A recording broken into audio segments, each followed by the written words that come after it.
श्री सूर्य देवाय नमः। आप सभी का हमारे YouTube चैनल पर हार्दिक स्वागत है। आज रविवार के दिन सुने सूरज भगवान की कहानी। एक राजा था, एक रानी। उनके पास सिपाही, घोड़े, दास दासियां, धन दौलत सब कुछ था। सिर्फ उन्हें संतान नहीं थी। इसी कारण राजा रानी बहुत ही दुखी रहते थे। संतान प्राप्ति के लिए उन्होंने हर तरह का दान धर्म, धार्मिक अनुष्ठान, जप मंत्र, व्रत, पूजा पाठ किए, लेकिन कोई फायदा नहीं हुआ। अब राजा रानी दोनों ही बुढ़ापे की ओर बढ़ते गए। बुढ़ापे की ओर बढ़ते गए तो होता क्या है कि दोनों गहन सोच में पड़ गए। अब हमारे इतने बड़े राज्य का क्या होगा? कौन बनेगा इस राज्य का वारिस? कौन लेगा प्रजा की जिम्मेदारी? राजा रानी दिन रात इसी चिंता में घुलने लगे। उन्हें खाने पीने की भी सुध नहीं रहती। तो एक सुबह राजा के दरबार में एक साधु आता है। तो दासी रानी को इत्तिला करती है। तब वह दासी से कहती है, ये मेरा अंतिम दान धर्म है। इसके बाद मैं अपने हाथों से कोई दान धर्म नहीं करूँगी। रानी चावल भरा छाछ हाथ में लेकर बाहर आती है और साधु की झोली में भिक्षा डालने आगे बढ़ती है। तो उसके चेहरे पर छाई उद्विग्नता साधु की दृष्टि में आती है। वह उससे पूछता है, रानी साहिबा, क्या हुआ है? आप क्यों इतनी उदास हैं? तब रानी साधु को सारी हकीकत बताती है और सिसकने लगती है। उस पर वह साधु कुछ पल गंभीर हो जाता है और कहता है, चिंता मत करना रानी साहिबा, आपकी संतान की इच्छा पूरी हो जाएगी। आपकी कोख से एक पुत्र जन्म लेगा। मात्र वह 14 साल तक ही आप लोगों को मिलेगा। उसके आगे वह इस मृत्यु लोक में नहीं रह पाएगा। इससे बढ़कर आपको कुछ देना मेरे लिए संभव नहीं है। अपनी बात पूरी करते उसने अपनी झोली में हाथ डाला, थोड़ी सी भभूत निकालकर रानी को दी और कहा, आप और महाराज दोनों इसे बांटकर ग्रहण करना। तुम्हें जल्द ही पुत्र प्राप्ति होगी। इतना कहकर साधु अपनी राह चला गया। उसके जाने के बाद रानी सोचने लगी, 14 साल तो 14 साल ही सही। उतने समय के लिए हमें पुत्र मिलेगा, यही काफ़ी है। उतने साल तक मैं उसे जी जान से बड़ा करूँगी। उसे ढेर सारा प्यार दुलार दूँगी। अपनी संतान की मुराद पूरी करूँगी। उस रात अपना सारा राजकाज खत्म करके राजा जब रानी के महल में गए तो रानी ने राजा को सारी बात बताई और साधु की दी हुई भभूत राजा को दिखाकर बोली, साधु महाराज ने ये भभूत हम दोनों को ग्रहण करने को कहा है। राजा बोले, इतना दान धर्म किया, जप तप किया, कोई फल नहीं मिला। अब इस भभूत से हमें संतान प्राप्त होगी क्या? उस पर रानी बोली, जब इतना सब कुछ किया तो अब ये भी सही। खामख्वाह उस साधु के क्रोध को क्यों बुलावा दें? राजा को अब किसी पर विश्वास नहीं था, पर रानी को दुख न पहुँचे इसलिए वह राजी हो गया। राजा रानी दोनों नहाते धोते हैं, फिर अपने भगवान का नाम स्मरण करते हैं, अपने पुरखों को स्मरण करते हैं और उस साधु महाराज का नाम स्मरण करके वह भभूत बांटकर दोनों खाते हैं। उसके बाद दोनों निश्चिंत होकर सो जाते हैं। तो कुछ दिन गुजर जाते हैं और साधु द्वारा कहे अनुसार रानी गर्भवती हो जाती हैं। उस पर राजा रानी दोनों की खुशी गगन में नहीं समाती। राजा रानी से बोला, महारानी, सचमुच साधु महाराज की कृपा हो गई। तो 9 माह 9 दिन और 9 घंटे पूरे होकर रानी ने एक सुंदर गोरे चिट्टे पुत्र को जन्म दिया। राजा ने बड़ी धूमधाम से पुत्र का नामकरण किया। सारे राज्य में 8 दिन तक अन्न संतर्पण रखा। उत्सव मनाया गया। अब पुत्र की कुंडली देखने के लिए राज्य के सबसे विद्वान पंडित जी को बुलाया। तो कुंडली देखकर पंडित जी बड़े चिंतित हो गए। कहने लगे, महाराज, हमारा राजपुत्र सिर्फ 14 साल तक हमारे पास रहेगा। राजा को इस बात की भनक थी ही, रानी को भी। साधु महाराज की बात याद थी। दोनों चुप रह जाते हैं। उसके बाद राजा और रानी बड़े प्यार से बेटे की परवरिश करते हैं, उसकी हर ख्वाहिश पूरी करते हैं। थोड़े समय के लिए ही सही, भगवान ने संतान की अपनी मुराद पूरी कर दी। इससे वे समाधान मानते हैं। राजपुत्र दिन प्रतिदिन बड़ा होता है। जब वह 7 साल का हो जाता है तो राजा एक अच्छे गुरु की नियुक्ति करके उसे पढ़ाई लिखाई, राजशास्त्र, शस्त्र विद्या, घुड़सवारी इत्यादि 12 विद्याओं का शिक्षण देते हैं। जब वह सब शास्त्र विद्या में पारंगत हो जाता है और 12 साल की उम्र का हो जाता है, तब एक अच्छी सी राजकन्या खोजकर उसकी शादी कर देते हैं। तो 2 और साल बीत जाते हैं। बेटा 14 साल का हो जाता है। एक दिन राजपुत्र राजा से बोलता है, पिताजी, मैं अपना सारा राज्य घूमकर देखना चाहता हूँ। आज तक मैंने सिर्फ इस रजवाड़े के अतिरिक्त कुछ नहीं देखा है। बेटे की बात सुनकर राजा चिंतित हो जाता है, क्योंकि पुत्र को 14वां साल शुरू हुआ था। अब कोई अनहोनी होने का वक्त नज़दीक आ पहुंचा था, लेकिन राजा ये सब बातें पुत्र को बता नहीं सकता था। वह क्या करता है कि चेहरे पर खुशी लाकर बेटे से कहता है, हाँ हाँ, जरूर जाओ बेटा, तुम्हें अपना सारा राज्य घूम कर देखना चाहिए। कहाँ क्या है ये सब जानना चाहिए। कल मेरे बाद तुम्ही को तो राजा बनना है। मात्र एक बात का ध्यान रखें, तुम जहाँ जा रहे हो, क्या कर रहे हो, ये बात अपनी पत्नी को नहीं बताना। पुत्र कहता है, ठीक है पिताजी, आपने जो कहा है मैं वैसा ही करूँगा।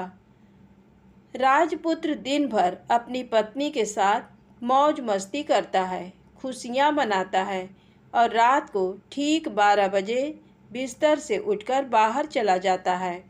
फिर पौ फटने से पहले वापस अपने महल में आकर सो जाता है। ऐसे बहुत दिनों तक चलता रहा। अब पुत्र का 14वां साल खत्म होने में कुछ दिन ही बाकी रहते हैं। इतने में उसकी पत्नी यानी छोटी रानी रात में जाग जाती हैं। वह देखती हैं कि बिस्तर पर राजपुत्र नहीं है। वह महल में सब जगह देखती हैं, तो राजपुत्र कहीं भी नजर नहीं आता। तो वह क्या करेगी, किससे कहेगी? वह चुपचाप रहती है। फिर भोर होने पर वह देखती है कि उसका पति अपनी जगह सोया हुआ है। वह पति से कुछ नहीं पूछती, लेकिन दूसरी रात भी वैसे ही होता है। तीसरी रात, चौथी रात, ऐसे बहुत दिन तक चलता है। रानी बहुत ही चिंतित हो जाती है। पति रात को जाता कहाँ है, किससे मिलने जाता है? उसके मन में ढेर सारे सवाल उठते हैं, लेकिन उसे पूछने में डर लगता है। शायद पति गुस्सा कर बैठे। सास ससुर से पूछने के बारे में सोचा तो उसकी कुल मर्यादा बीच में आ जाती थी। तो इस तरह मन ही मन वह कुढ़ती रहती थी। इस हालत में उसे खाने पीने में दिलचस्पी नहीं होती। वह दुबली पतली हो जाती है। तो उस राज्य में फूल बेचने वाली एक बूढ़ी मालिन थी। वह हमेशा छोटी रानी को फूल देने उसके महल में आती थी। उस बुढ़िया का ध्यान छोटी रानी पर जाता है। वह उससे पूछती है, बेटी, तुम्हें किस बात का दुख है?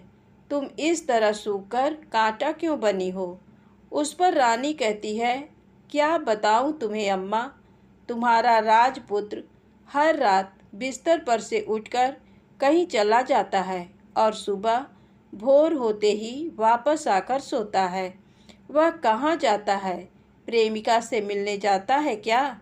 ये सोच सोचकर मैं अन्न जल ग्रहण नहीं कर पाती और सूख सूख कर इस तरह कांटा बन गई हूँ। बुढ़िया सब बात सुनकर उसे एक उपाय बताती है। तो बेटी ऐसा करना, आज रात तुम सोना मत, उसके पीछे जाकर देखना कि वह कहाँ जाता है, क्या करता है, उसकी अच्छी तरह से पहरेदारी करना। पर मुझे नींद आ गई तो तुम्हें नींद ना आए, इसलिए एक काम करना, अपने बाएं हाथ की उंगली में एक जख्म करना, उस पर थोड़ी सी मिर्च छिड़कना, उससे तुम्हें बड़ी जलन होगी और उस पीड़ा से तुम्हें रात भर नींद नहीं आएगी। रानी बुढ़िया के कहे अनुसार करती हैं। उंगली की जलन से उसे बड़ी देर तक नींद नहीं आती, लेकिन बाद में वह सो जाती है। दूसरे दिन सुबह बुढ़िया फूल लेकर उसके महल में पहुंचती है और पूछती है, क्या हुआ बेटी, देख पाई पति कहाँ जाता है? रानी कहती है, नहीं अम्मा, पहले कुछ समय जलन के कारण मुझे नींद नहीं आई, पर कुछ देर पश्चात मैं सो गई। बुढ़िया कहती है, कोई बात नहीं, आज तुम उंगली पर पहले से थोड़ा बड़ा जख्म करना और ज़्यादा मिर्च लगाना। तो रानी वैसे ही करती है, परंतु वह सिर्फ पति के बिस्तर से उठकर बाहर निकलते वक्त तक जाग पाई। वह उसके पीछे नहीं जा सकी, क्योंकि उसकी आंखें उस समय तक मुद गई थी। दूसरे दिन सुबह बुढ़िया आती है तो उसने पूछने से पहले ही रानी रो कर कहती है, अम्मा, मैं आज भी उनकी पहरेदारी ठीक तरह नहीं कर पाई। बुढ़िया कहती है, रोना नहीं बेटी, सब कुछ ठीक हो जाएगा। तुम आज रात जख्म और बड़ा करना और उस पर ज़्यादा मिर्च छिड़कना, और एक काम करना, वह जब जाने के लिए निकलता है तो उसका रास्ता रोकना। बुढ़िया ने जैसा बताया रानी वैसा ही करती है। आज रात उसे नींद नहीं आती। पति रात 12 बजे बिस्तर से उठकर जब महल से निकलने के लिए चलने लगता है तो वह बुढ़िया ने जैसे बताया वैसे ही करती है। दौड़ कर जाकर पति का रास्ता रोकती है और कहती है, कहाँ जा रहे हो, किससे मिलने जा रहे हो, मुझे बताओ। राजपुत्र उसे समझाने की बहुत कोशिश करता है। देखो, अगर मैंने तुम्हें वह बताया तो मैं तुम्हें दोबारा नहीं मिल पाऊंगा। रानी कहती है, कोई बात नहीं, ना मिल पाओ, लेकिन आप रात के समय कहाँ जाते हो ये मुझे पहले बता दीजिए। राजपुत्र निरुपाय हो जाता है। पत्नी की जिद के आगे उसकी एक नहीं चल पाती। ठीक उसी समय उसका 14वां साल खत्म होकर 15वां साल लगने वाला था। जो होता है वह हो जाने दो, वह सोचता है और कुछ चावल मंत्रों से सिद्ध करके पत्नी को देकर कहता है, इन चावलों के दानों को दोनों हाथों की मुट्ठी में पकड़ना। पहले दाएं हाथ में पकड़े चावल मेरे ऊपर फेंकना। मैं कौन हूँ तुम्हें पता चल जाएगा। बाद में बाएं हाथ में पकड़े चावल मेरे ऊपर फेंकना। मैं जैसा था तुम्हें मिल जाऊंगा, लेकिन यदि तुम बाएं हाथ के चावल मेरे ऊपर फेंकना भूल गई तो मैं तुम्हें कभी नहीं मिल पाऊंगा।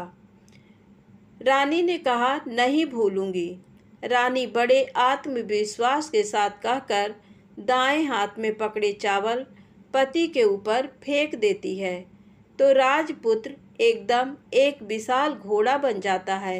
एकदम उम्दा, सफ़ेद, गर्दन पर लंबी अयाल। देखते देखते वह तेजी से दौड़ने लगता है। रानी उस घोड़े को एकदम भौचक्की होकर देखने लगती है और पति ने बाएं हाथ के चावल फेंकने की जो बात कही थी वह भूल जाती है। उसकी आंखों के सामने घोड़ा महल से बाहर निकलकर चला जाता है। घोड़ा जो महल से बाहर जाता है तो वापस नहीं आता। अब रानी को बड़ा पश्चाताप होता है। वह स्वयं को कोसने लगती है, लेकिन अब उसका कोई फायदा नहीं होने वाला था। राजपुत्र अब वापस नहीं आने वाला था। सुबह होते ही महाराजा महारानी को सब बात पता चलती है। उन्हें बहुत दुख होता है। वे बिस्तर पकड़ते हैं और राह देखते हैं कि एक दिन उनका बेटा वापस आ जाए। इस तरह 1 महीना गुजरता है, 2 महीने गुजरते हैं, 3 महीने गुजरते हैं, आखिर 6 महीने पूरे होते हैं। राजपुत्र का कोई अता पता नहीं लगता। प्रधान राजपुत्र को ढूंढने के लिए राज्य के गांव-गांव सिपाही भेजता है, लेकिन उन्हें कोई सफलता नहीं मिलती। इधर रानी अपनी हठ के कारण पति गायब हो गया ये सोचकर स्वयं को मन ही मन कोसती हैं और प्रण लेती हैं कि कुछ भी करके पति को ढूंढ लाएंगी और उसे वापस घर लेकर आएंगी। एक दिन वह सुबह उठकर सास ससुर के महल में जाती हैं और कहती है कि मैं अपने पति की खोज में जा रही हूँ। महाराजा महारानी को और क्या चाहिए था, कुछ भी करके उनका बेटा उन्हें वापस मिलना चाहिए था। वे बहू को जाने की अनुमति देकर कहने लगे, बेटी तुम्हें जो चाहे वह करो, जहाँ जाना है वहाँ जाओ, लेकिन हमारे बेटे को वापस लेकर आओ। अब रानी अपना शाही वेश बदलकर एक सेठानी बन जाती है। कुछ दास दासियों को, कुछ नौकरों को साथ ले लिया, कुछ सामान साथ लिया और राज्य की सीमा पर जाकर वहाँ एक भोजनालय खोल दिया। वहाँ आने वाले सब यात्रियों को खाना मुफ्त में देने लगी। मात्र एक शर्त रखी कि खाने वाले को उसकी देखी कोई अजीब चीज उसकी मालकिन को यानी राजकन्या को बतानी पड़ेगी।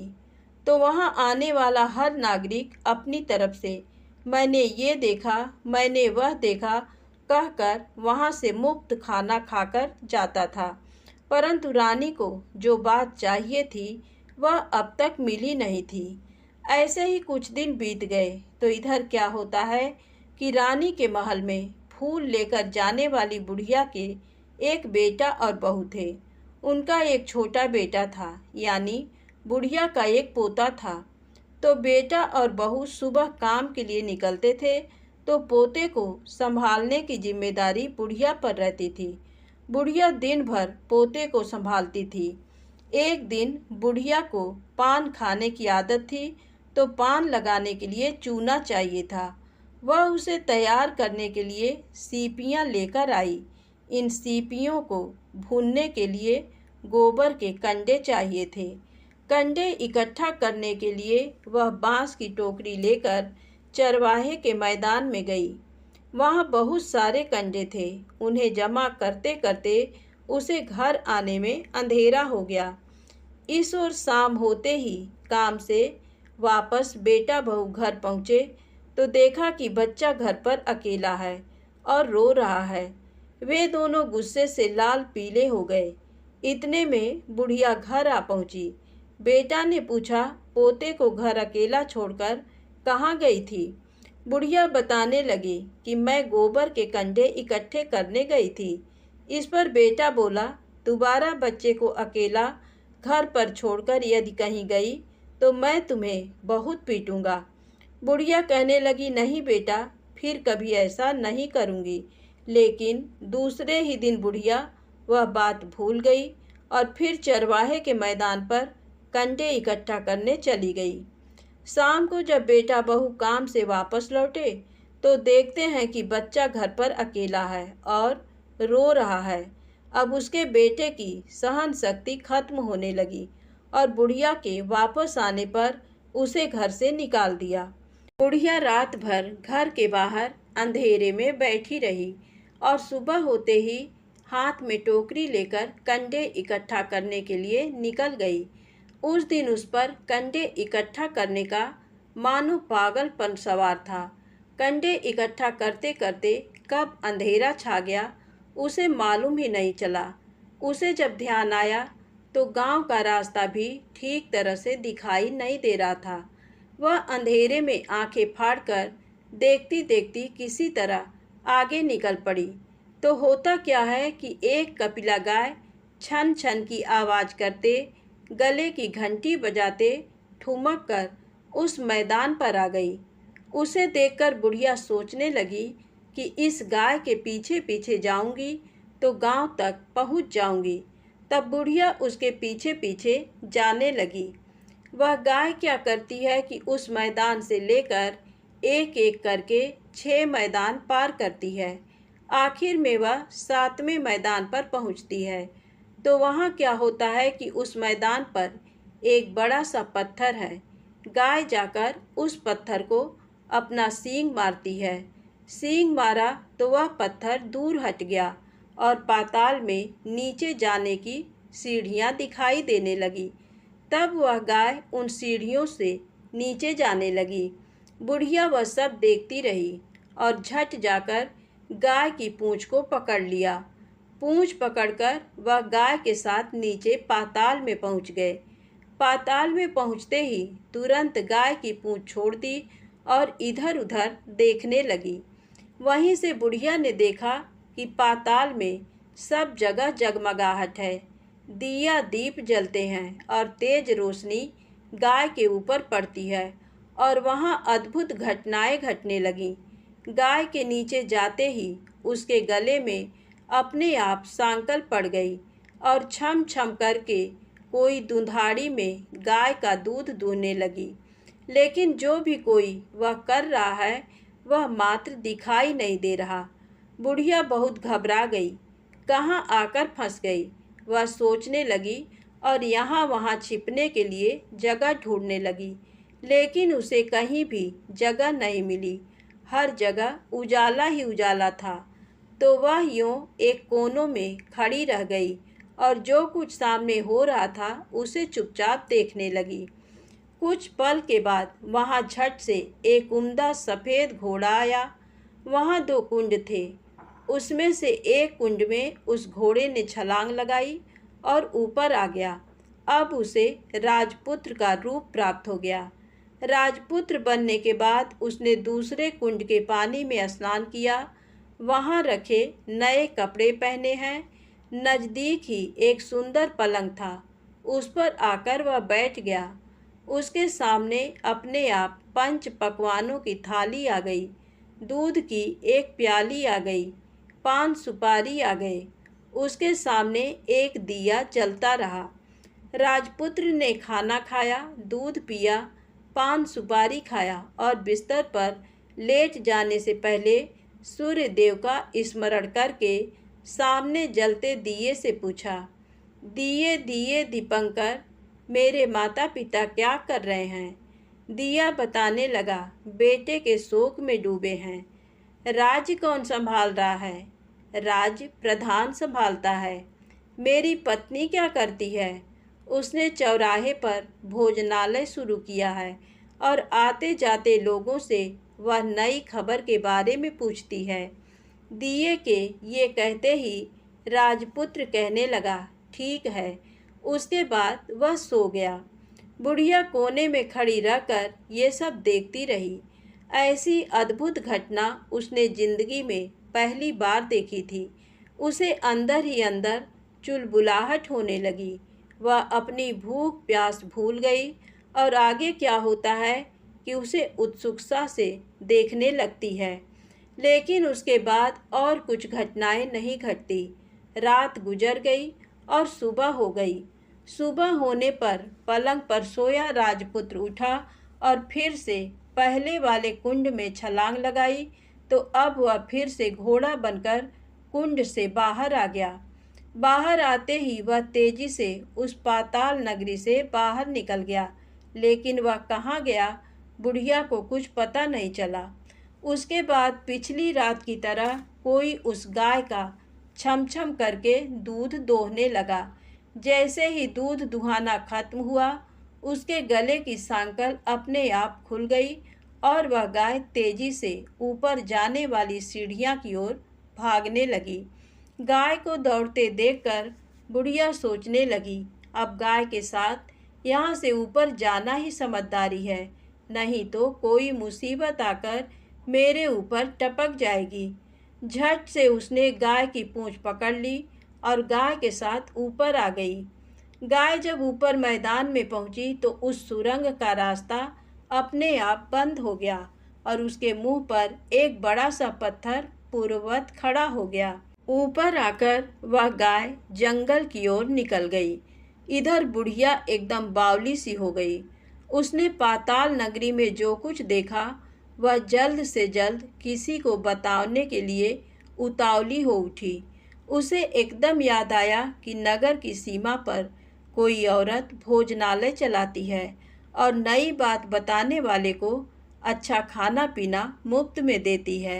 वह सोचने लगी कि क्यों न मैं ये बात उस औरत को जाकर बताऊं। यदि उसे ये बात पसंद आ गई तो बाकी जीवन खाने पीने की झंझट से मुक्ति मिलेगी। बुढ़िया ने मन में तय किया और तुरंत उस भोजनालय के द्वार पर टंगे नगाड़े के सामने खड़ी हो गई और जोर जोर से नगाड़ा बजाना शुरू कर दिया। नगाड़े का इस तरह शोर सुनकर मालकिन यानी छोटी रानी मन में प्रसन्न हो जाती हैं कि शायद कोई बड़ी बात लेकर यहाँ आया है। रानी सिपाहियों को आदेश देती है, जाइए और जो कोई आया है उसकी अच्छी खातिरदारी कीजिए। आदेश पाते ही सिपाही नीचे दौड़ गए तो एक बुढ़िया नगाड़ा बजा रही है। उन्होंने पूछा, क्यों रे बुढ़िया, क्या हुआ, क्यों नगाड़ा बजा रही हो? बुढ़िया बोली, कुछ नहीं बेटा, यहाँ खाना मिलता है ना, इसलिए आई हूँ। खाना चाहिए, मिलेगा, लेकिन तुझे कोई नई बात बतानी पड़ेगी। हाँ बताऊंगी, एक बात मालूम है मुझे। इस पर सिपाही उसे अंदर लेकर आए। उनको मालकिन का आदेश था कि जो कोई बूढ़ा बुजुर्ग वहाँ आए उनके साथ अच्छी तरह पेश आना, उनका अच्छा आदर आतिथ्य करना। तो सिपाही ने उस बुढ़िया का भरपूर आदर आतिथ्य किया। उसे बड़ी सी थाली भरकर व्यंजन परोसते हैं। बुढ़िया कुछ दिनों से भूखी थी, वह खाने पर टूट पड़ी। खाना खाने के बाद सिपाही ने उसे नई साड़ी पहनने को दी। उसके बाद उसे लेकर रानी के पास आए। बुढ़िया और रानी ने तुरंत एक दूसरे को पहचान लिया। बुढ़िया बोली, बेटी तुम? और रानी बोली, अम्मा तुम? बड़ी देर तक दोनों भांति भांति की बातें करती रहीं। आखिर कुंवरनी बुढ़िया से कहने लगी, अम्मा अब बताओ तुमने क्या नई बात देखी है? नई बात? मैंने कोई नई बात देखी नहीं है। वह तो मेरे पास तुम्हें देने के लिए खाने के पैसे नहीं थे, इसलिए मैंने झूठ कहा और नगाड़ा बजाया। रानी ने कहा, अम्मा घबराना नहीं, मैं किसी को तुम्हारा नाम नहीं बताऊंगी। फिर भी बुढ़िया मैंने क्या देखा, कब देखा करके आनाकानी करने लगी। इस पर कुंवरनी ने उससे कहा, देखो अम्मा, यदि तुमने मुझे वह नई बात बताई तो जिंदगी भर मैं तुम्हारी देखभाल करूंगी और तुम्हें रानी माता की तरह रखूंगी। अब बुढ़िया बताने को तैयार हो गई। उसने जो कुछ उस चारागाह वाले मैदान पर देखा था वह सब कुछ कुंवर रानी को बता दिया। बुढ़िया की वे बातें सुनकर कुंवरनी को यकीन हो गया कि वह राजपुत्र उसी का पति है। वह तुरंत बुढ़िया से कहने लगी, अम्मा मुझे उस जगह पर ले चलो। नहीं बेटी, वह पाताल राज्य है, सांप है।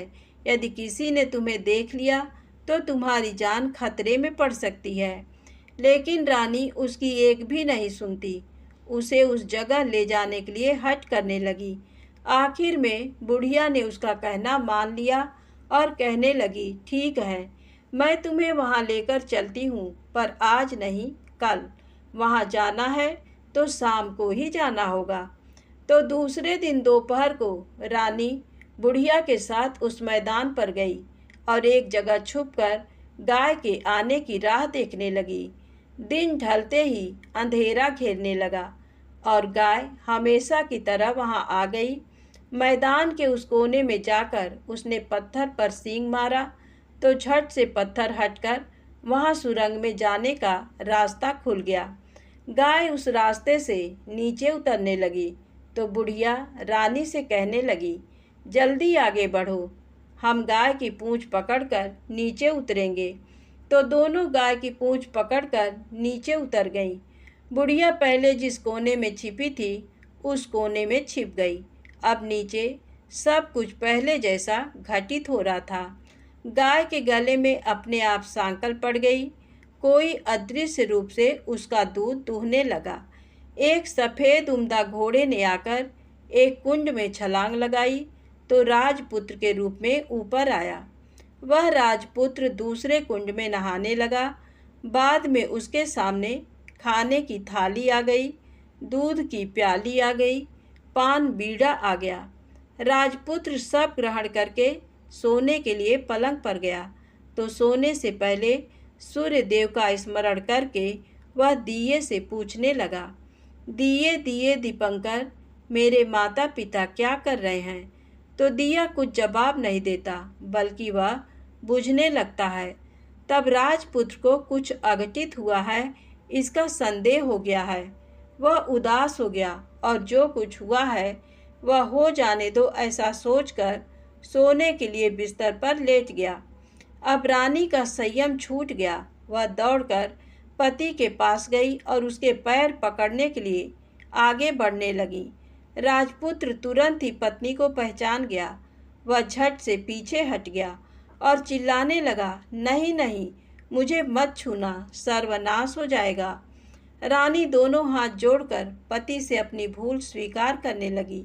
स्वामी, मुझसे भूल हो गई। मुझे आपसे नहीं पूछना चाहिए था कि आप रात को कहाँ जाते हो।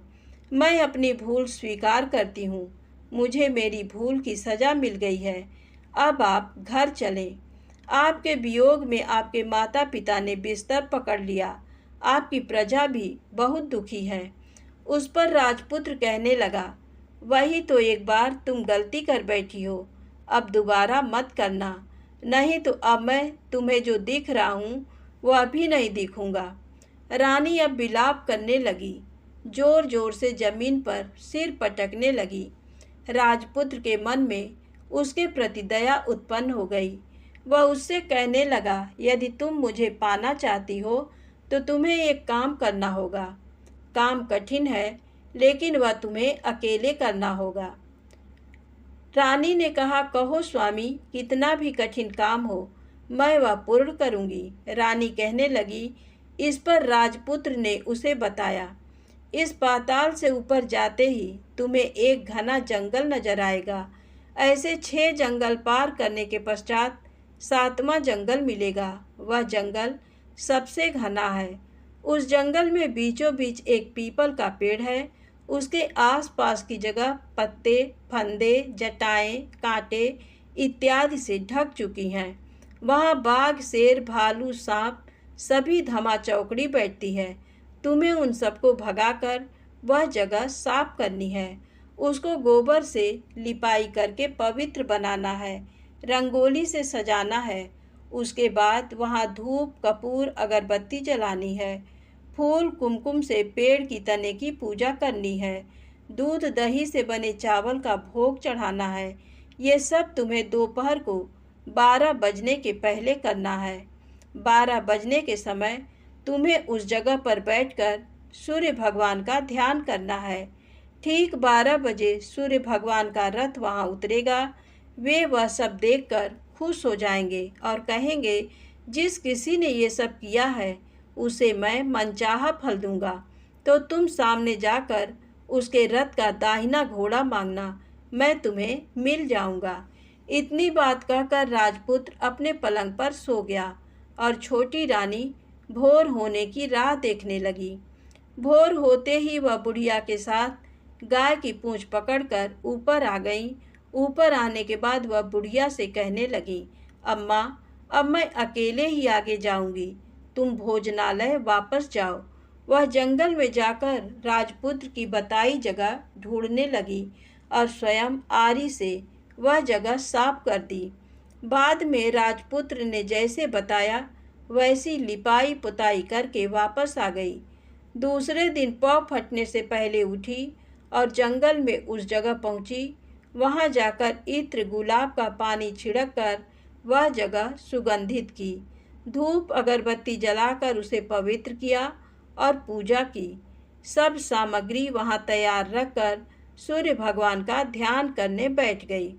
जैसा कि पति ने बताया था, दोपहर को ठीक 12 बजे सूर्य भगवान का रथ उस पीपल के पेड़ पर आकर रुका है। सूर्य भगवान ने जब रथ से नीचे देखा तो सुगंधित वातावरण देखकर वे बहुत प्रसन्न हो गए।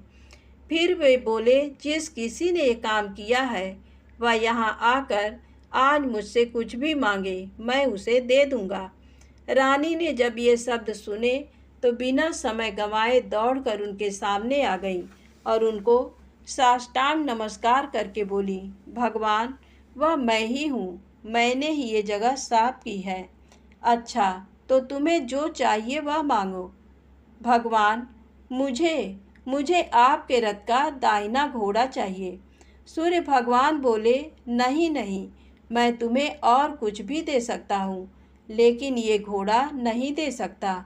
मेरे रथ के 12 घोड़े हैं, तुम चाहो तो कोई और घोड़ा मांग लो, लेकिन ये दाहिना घोड़ा नहीं, वह मैं तुम्हें नहीं दे सकता। छोटी रानी एक नहीं सुनी, वह सूर्यदेव से एक ही बात कह रही थी, वही दाहिना घोड़ा दे दीजिए, नहीं तो मैं आपके पैरों में गिरकर अपनी जान दे दूंगी। अब सूर्यदेव धर्म संकट में पड़ गए। उन्होंने वचन दे दिया था, अब अपने वचन से पलट भी तो नहीं सकते थे। तब सूरज भगवान ने बोला, मैंने तुम्हें घोड़ा दे दिया, लेकिन घोड़ा तो दिया है, वह तुम्हें यहाँ नहीं मिलेगा, तुम्हें उसे पाताल में जाकर लाना होगा। रानी बोली, पाताल में ही क्या भगवान, मैं उन्हें पाने के लिए कहीं भी जा सकती हूँ। रानी को वचन देकर सूर्यदेव अपने मार्ग चले गए और इधर रानी जंगल से अपने भोजनालय में आ गई। फिर वह बुढ़िया को लेकर उस मैदान पर आ गई। जल्दी ही शाम हो गई। शाम होते ही वहाँ वह गाय आ गई और उसने सींग मारकर सुरंग का पत्थर हटाया तथा नीचे उतरने लगी। रानी और बुढ़िया जल्दी जल्दी उसकी पूंछ पकड़कर नीचे उतर गईं। नीचे पाताल में सब घटनाएं पहले की तरह ही घटने लगीं। घोड़े का एक कुंड में नहाकर राजपुत्र बन जाना, नहा धोकर पलंग पर जाकर बैठना, तो उसे खाने की थाली, दूध की प्याली आना, पान बीड़ा आना। लेकिन आज एक बात नई घटी। आज 2-2 थाली, 2-2 दूध की प्याली, 2-2 पान बीड़े उसके सामने आए। वह कुछ नहीं बोला। अपने हिस्से की थाली खाकर, दूध पीकर और पान बीड़ा चबाकर वह सोने चला गया और हमेशा की तरह दिए से पूछने लगा, दिए दिए दीपंकर, मेरे माता पिता क्या करते हैं? दिया ने बताया, वे दोनों तुम्हारे शोक से मरने की स्थिति में पहुंच गए हैं। ऐसा झट से उसकी आंखों से आंसू टपकने लगे। फिर वह पूछने लगा, दिए दिए दीपंकर, मेरा राज्य कौन चला रहा है? तुम्हारा राज्य प्रधान चला रहा है और वह सब कुछ हड़प चुका है। वह प्रजा पर बहुत अत्याचार कर रहा है। सुनकर राजपुत्र को बहुत गुस्सा आया। वह गुस्से से अपनी मुट्ठी भींचने लगा। अब वह पूछने लगा, दिए दिए दीपंकर, मेरी पत्नी क्या कर रही है? अब दिया कुछ नहीं बोला, चुप रहा। अब रानी का संयम जवाब दे गया। वह दौड़कर पति के गले लग गई। अब मैं तुम्हें मिल गया, राजपुत्र कहने लगा। सच कहते हो, अब आप फिर से घोड़ा तो नहीं बनेंगे? नहीं, दोबारा घोड़ा नहीं बनूंगा। तुमने जो इतने सारे कष्ट उठाए हैं मुझे पाने के लिए, इसलिए सूर्यदेव ने मुझे सदा के लिए घोड़े के जन्म से मुक्त कर दिया है। राजपुत्र ने बड़े प्यार से कहा और उसे गले लगाया, उसके आंसू पोंछे। कुछ देर पश्चात भोर हो गई तो गाय की श्रृंखला टूटकर वह ऊपर भूलोक जाने लगी। रानी, राजपुत्र और बुढ़िया उसकी पूंछ पकड़कर ऊपर आ गए। ऊपर आने पर वे सीधे भोजनालय में पहुँचे। वहाँ का सब सामान लोगों में बांट दिया और उसको ताला लगाकर अपने राज्य में लौट गए। राजपुत्र वापस आता और उसके तेवर देखकर प्रधान घबरा गया। राजपुत्र ने उसे बंदी बनाकर कैद खाने में डाल दिया और राज्य की बागडोर अपने हाथ में ले ली। उसके बाद वह अपने माता पिता को मिलने उनके महल में गया। तब राजपुत्र क्या देखता है कि उसके माता पिता उसके शोक में अस्थिपंजर बने हुए हैं। पुत्र को वापस आया देखकर मरड़ा सन राजा रानी की आंखों से टप टप आंसू बहने लगे। इन दोनों ने पुत्र को गले लगाया, उसे प्यार से सहलाया। इतना होने के बाद उनके सेहत में एकदम सुधार आने लगा। वे अब बिस्तर से उठकर बैठ गए हैं, पुत्र को आशीष देने लगे। राजपुत्र के आने की खबर तुरंत राज्य भर में फैल गई। प्रजा खुशी से फूली नहीं समाई। प्रजाजन राजमहल के सामने इकट्ठे हो गए। राजपुत्र ने भी उन्हें दर्शन दिए और आज से उन्हें कोई दुख नहीं पहुंचाएगा, ऐसा वचन भी दिया। अब राजा अपने पुत्र का राज्याभिषेक करके उसे सिंहासन पर बिठाता है और बहू को महारानी का दर्जा देता है और स्वयं अपनी पत्नी के साथ ईश्वर स्मरण करते खुशी से दिन बिताता है। महाराजा बना राजपुत्र अच्छी तरह से राज्य चलाने लगा और अपनी पत्नी के साथ सुख शांति से जीवन बिताने लगा। उस बुढ़िया को रानी ने अपने पास ही रख लिया। उसकी अच्छी तरह से देखभाल करने लगी। बुढ़िया और उसके बुढ़ापे के दिन खुशी से गुजरने लगे।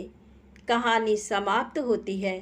दोस्तों, यदि आपको कहानी अच्छी लगी हो तो कृपया मेरे चैनल को लाइक सब्सक्राइब अवश्य करें। प्रेम से बोलें सूरज भगवान की जय हो।